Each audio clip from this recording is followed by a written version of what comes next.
আমার বলছে ওই মৌলের সংকেতটি এক্স দিয়ে লিখবো, আমার মৌলের নাম জানার দরকার নেই, এক্স দিয়ে লিখবো, কোনো ব্যাপার না। তাহলে 4 আর 2 যোগ হয়ে 8, তাহলে এটা 8, এই যে 4 2 8 0, তাহলে 8। উপরে দেখো তো কত, 9 আর 4, ঠিক আছে, 9 10 11 12 13 13, তাহলে এখানে আছে 13, 13 বানাইতে হবে, তাহলে এই পাশে হইতে হবে 13, তাহলে 1 অলরেডি আছে, তাহলে এটা কত হবে 12। কি কথা বুঝলা, এটা কত হবে 12।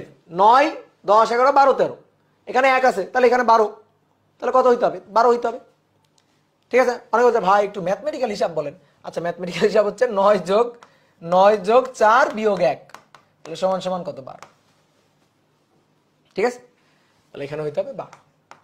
কি ক্লিয়ার? যেমন 4 যোগ 2 0 যোগ সামথিং, তাহলে 0 যোগ 8, সরি এ রে, মান সম্মান সব শেষ, মান সম্মান সব শেষ, C6 12, তাহলে এই যে x দিয়ে লিখছি না, তাহলে বুঝাই গেছে এটা কি হবে।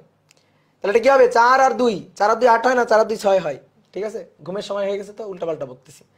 4 2 যোগ করলে হয় 6, তাহলে 6 হবে, এটা 0 6, তাহলে এখানে 6 হবে, তাহলে এইটা হবে হচ্ছে C6 12। তো মৌলের সংকেতটি কি, মৌলের সংকেতটি হচ্ছে এটা, কি বুঝছো?